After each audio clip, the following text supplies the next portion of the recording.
Man yuridillahu bihi khairan yufaqihu fid din. Barang siapa yang Allah menginginkan kebaikan terhadap seseorang, Allah ingin hambanya ini mendapatkan kebaikan, Allah pilih hambanya. Bagaimana cara Allah pilih hambanya, saudara? Yufaqihu fid din, dituntun kakinya untuk melangkahkan kaki, duduk di majelis taklim, duduk di pesantren, memperdalam, mengkaji ilmunya baginda Nabi besar Muhammad. Ini bukan maklum main-main, saudara. Ini pilihan Allah, ini anugerah Allah yang andai kata seumur hidup kita gunakan untuk bersyukur atas nikmat ini, demi Allah tidak akan cukup ibadah. Saking besarnya nikmat yang Allah berikan kepada kita tatkala Allah menjadikan kita santri ibadah Allah. Artinya apa? Sebaliknya, saudara, sebaliknya, manakala ada yang susah berat melangkahkan kaki ke majelis taklim, berat untuk masuk pesantren, berat untuk menuntut ilmunya Nabi, berat untuk nasihat ulama, hati-hati, bukan dia yang gak pengen hadir majelis, Allah yang gak pengen dia hadir majelis, saudara. Bukan dia yang gak pengen ke pesantren, tapi Allah yang tidak menginginkan dia ke pesantren, saudara. Bukan dia yang berat melangkahkan kaki, tapi Allah yang gak pengen memberikan kebaikan kepadanya. Na'udzubillah min.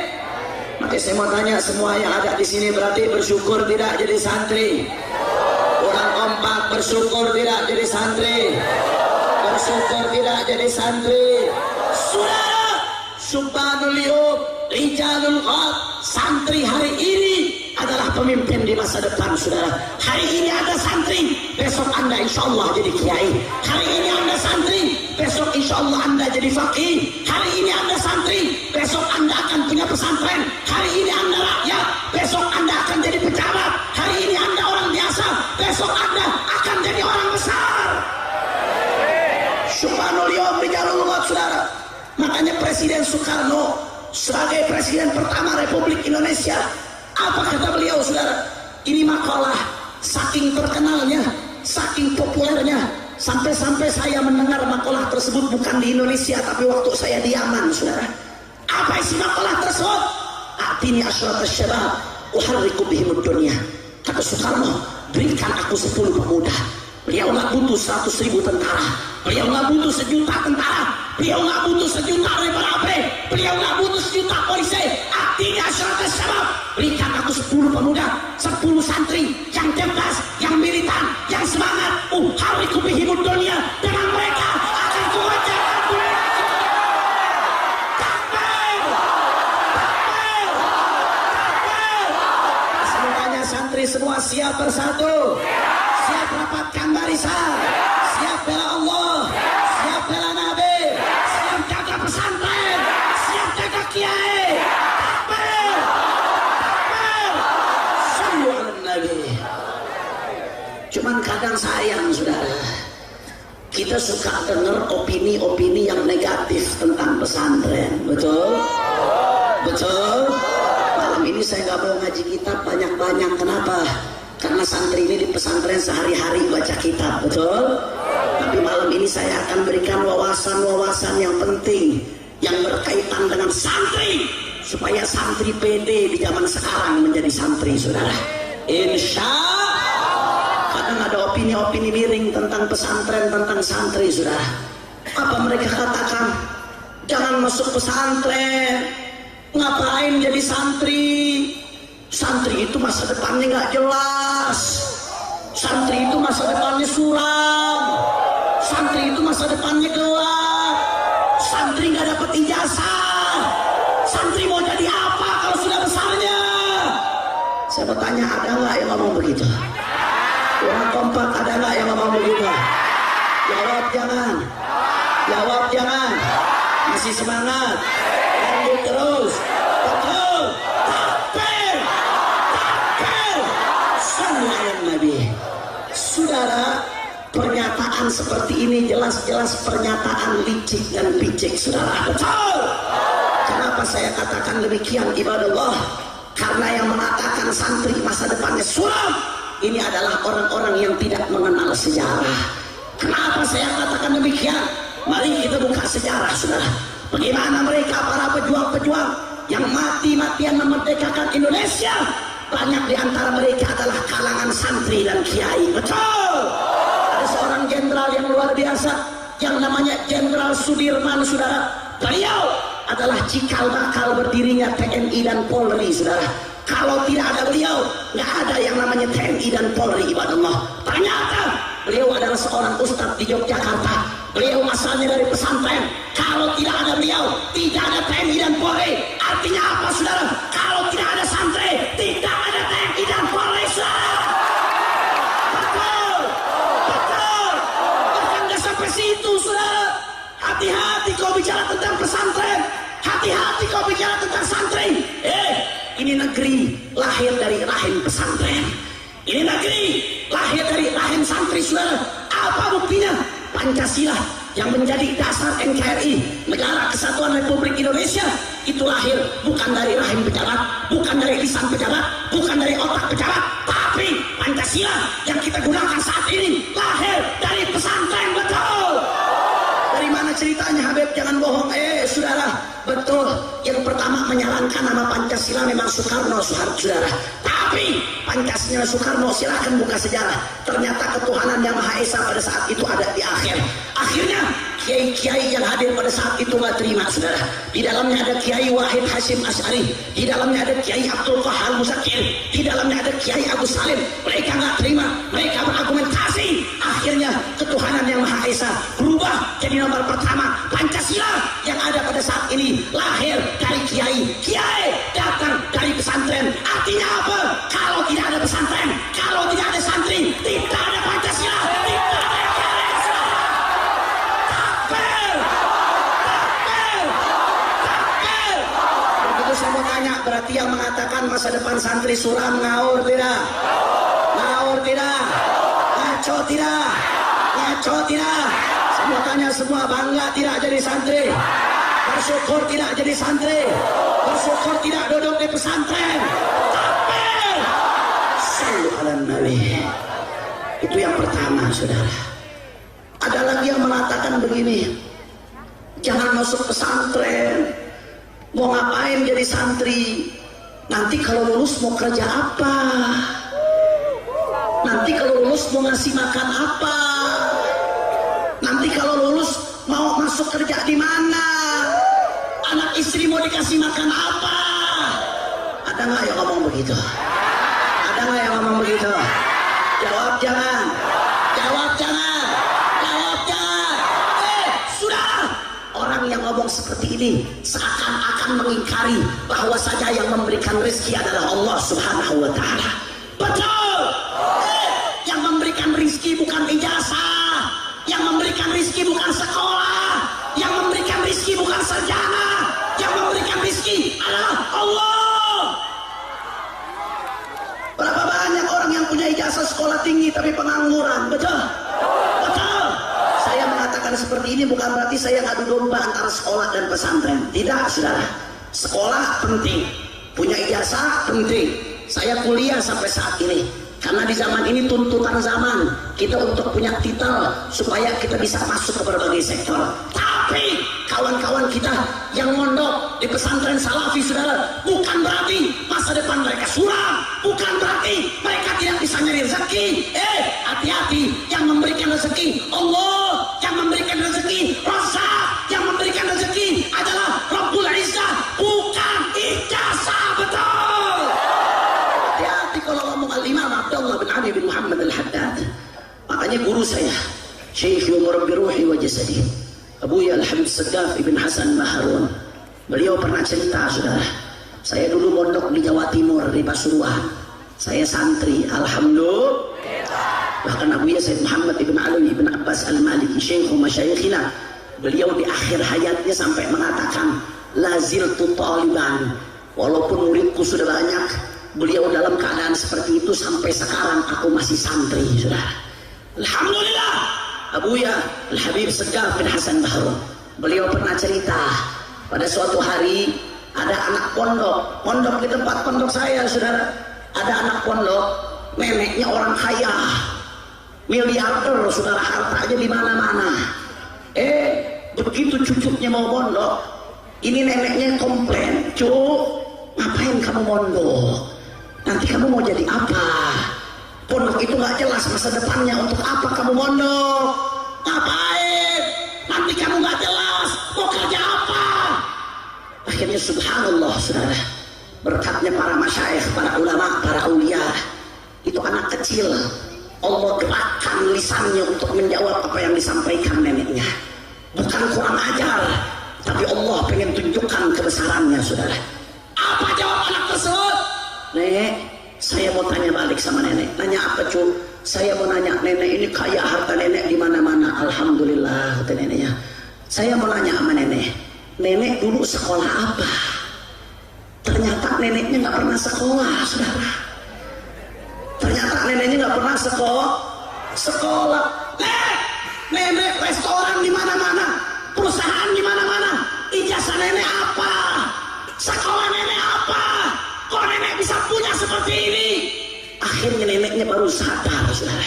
Neneknya ingat, ternyata bukan ijazahnya, tapi keberkahan rezeki yang kita cari. Makanya Imam Abdullah bin Alawi bin Muhammad Al-Haddad, beliau pernah mengatakan dalam salah satu makalahnya, "Syakun fil rizki, syakun fil razik, syakun fil raziki, kufrun billah." Barang siapa yang ragu akan rezeki, "Ya Allah, kalau saya mondok mau makan apa? Ya Allah, kalau anak saya masuk pesantren mau makan apa?" Syakun fil rizki, ragu terhadap rezeki. Syakun fil razik, artinya ragu terhadap yang memberikan rezeki, saudara.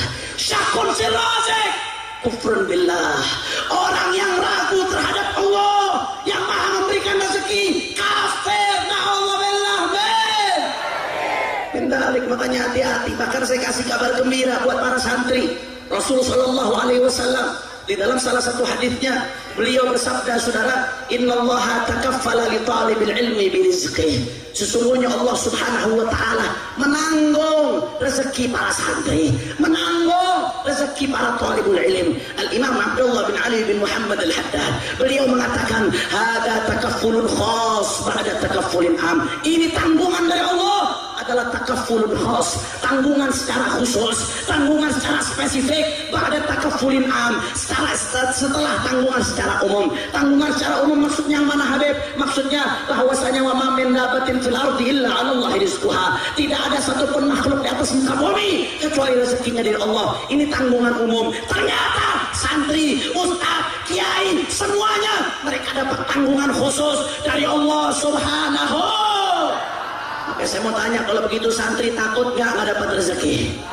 Jawab yang kompak. Santri takut tidak nggak dapat rezeki? Takut tidak? Siapa yang berikan rezeki? Siapa yang maha kaya?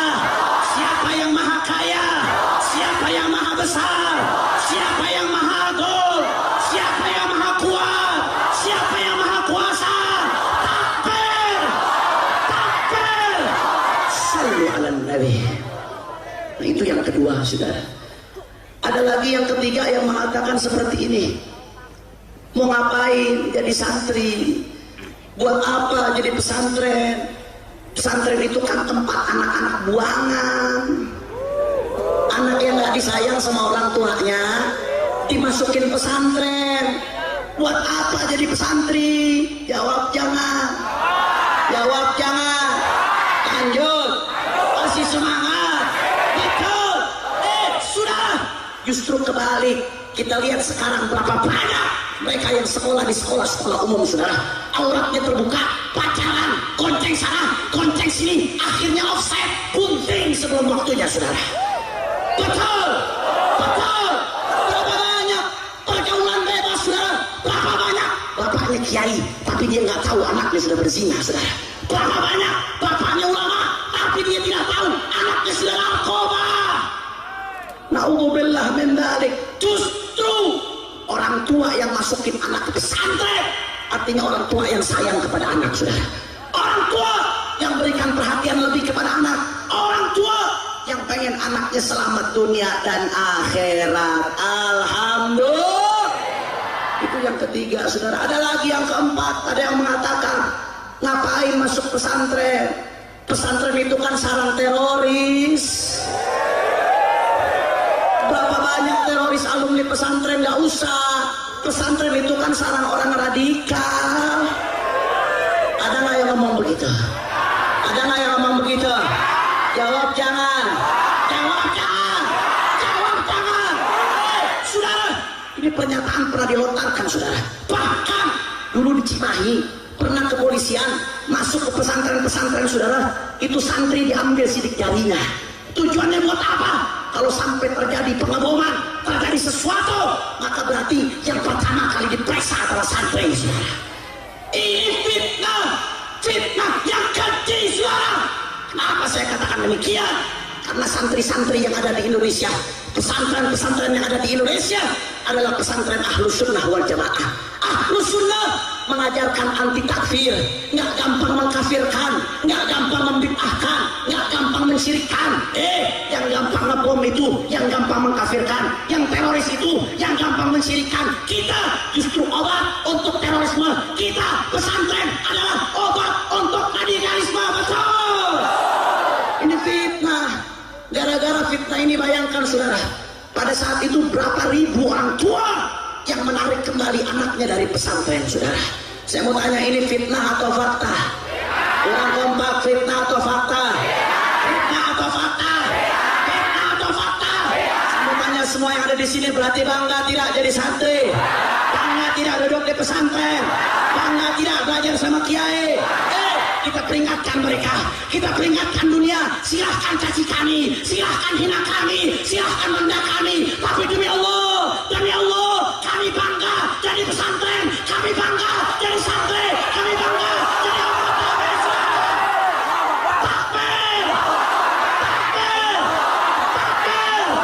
Keseluruhannya semua santri siap bersatu, siap rapatkan barisan, siap bela Allah, siap bela Nabi, siap bela syariat, siap bela ulama. Takbir, sallu ala Nabi. Makanya sebelum saya lanjutkan ceramah saya, supaya kita lebih semangat, saya mau ajak semuanya untuk baca Mars Santri Indonesia. Setuju? Hafal? Betul? Betul? Yang nggak hafal nanti ikutin sama-sama. Setuju? Setuju? Kita baca yang kompak, hadroh boleh ikut, tapi backing vokal jangan ikut, biar jamaah, biar santri yang jadi backing vokal. Setuju? Insya. Ayo semuanya Ciamis yang keras, kita goncangkan Ciamis dengan sholawat saudara. La ilaha illallah. Semua la ilaha illallah. Muhammadur Rasulullah. La ilaha illallah. Semuanya la ilaha illallah.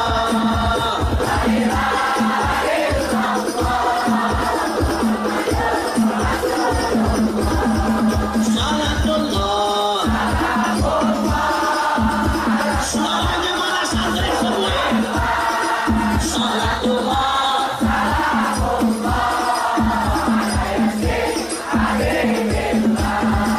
Kami santri Indonesia, cinta Allah Maha Esa, cinta Nabi dan keluarga, cinta sahabat dan ulama. Semua la ilaha illallah.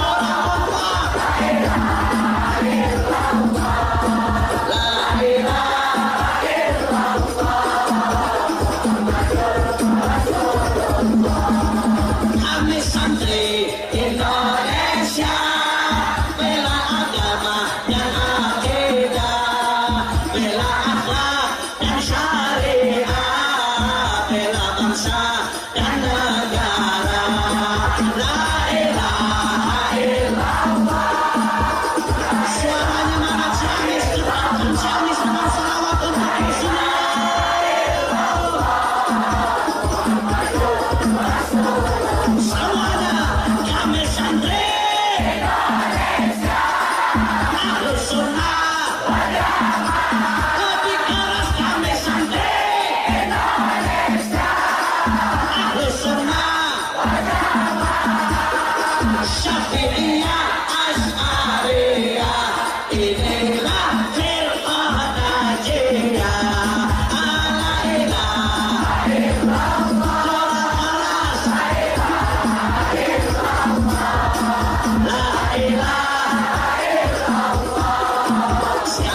semuanya.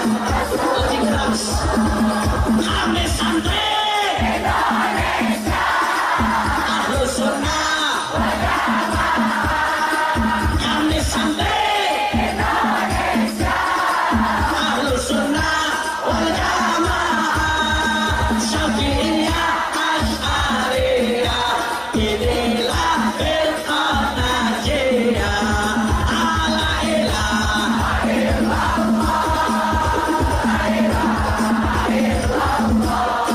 La ilaha Saya ulang dari awal, semua yang kompak. Kami santri Indonesia, cinta Allah Maha Esa, cinta Nabi dan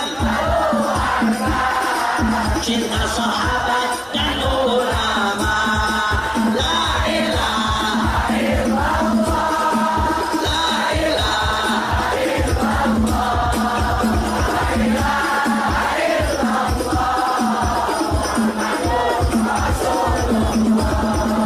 Kami santri Indonesia, bela agama dan akidah, bela akhlak dan syariah, bela bangsa dan negara.